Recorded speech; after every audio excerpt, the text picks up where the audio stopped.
In Delivering Happiness, A Path to Profits, Passion, and Purpose, Zappos CEO Tony Hsieh challenges businesses and organizations to redefine themselves as opportunities to contribute to happiness. By changing the way we do things and applying emerging research in the happiness field, he says, we can create happier workplace cultures, employees, and customers. The book includes a deep look at how Zappos created a much-loved brand, but the lessons have widespread application. The three main concepts: make your customers happier through better customer service, make your employees happier by focusing more on company culture, make yourself happier by learning about the science of happiness. Culture and a positive attitude are touchstones throughout. Brand through customer service. Repeat customers and word of mouth drive growth. Money at Zappos is spent on enhancing the customer experience, creating brand champions or ambassadors. Hsieh suggests, make customer service a priority for the whole company, not relegate it to a single department. Make wow a verb that is part of your company's everyday vocabulary. Find and hire people who are already passionate about customer service. The power of a positive phone interaction is underestimated, Hsieh says. Zappos creates wow experiences with employees trained to give customers their undivided attention for 5 to 10 minutes on the phone, surprise upgrades, free two-way shipping, and a generous return policy. What could your company do? Culture is number one.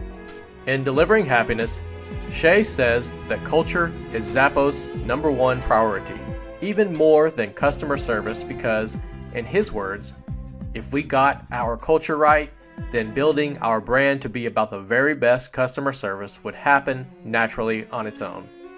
An engaging culture has committable core values, attributes that can be seen and felt. Many corporations, Hsieh says, have core values with lofty but fuzzy ideals that sound like a marketing department press release on a bad day. Zappos wanted a list of committable core values that the company was willing to hire or fire on. The list may seem unorthodox, but it works for Zappos. Some of the brand's unique core values include: create fun and a little weirdness, be adventurous, creative, and open-minded, build open and honest relationships with communication.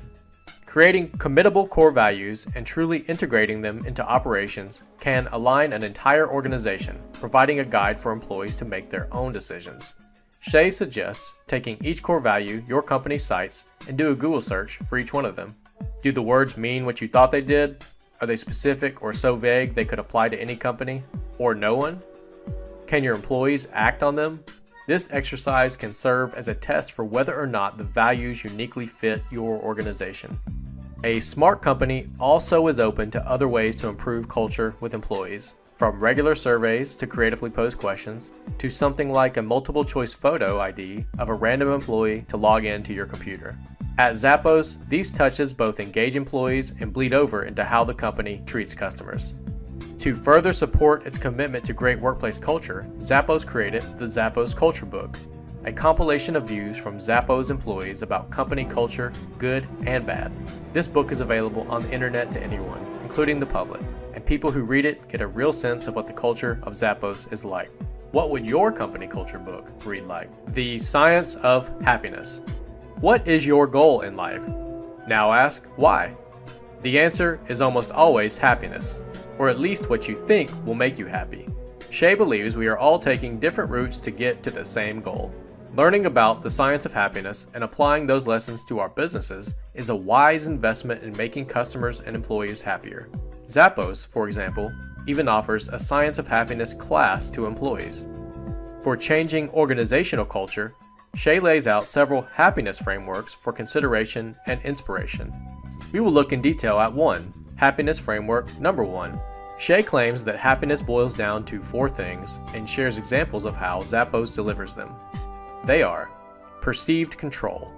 The call center implemented skill set raises where employees can bump up their pay by acquiring new skills. This gives people a greater sense of control over how much they earn. Perceived progress. Instead of giving one significant promotion over an 18-month period, the merchandising department promotes in smaller increments every 6 months. Employees like it better. The sense of progress is continual and reinforced. Connectedness. The number of good friends an employee has at work is correlated with how engaged that employee is. Earlier in the book, Hsieh admits he only hires people who he and other employees would enjoy hanging out with outside the office. Vision/meaning. What separates great companies from good ones is a higher vision, something beyond money and making profits. This is paramount because employees want to be part of something with meaning.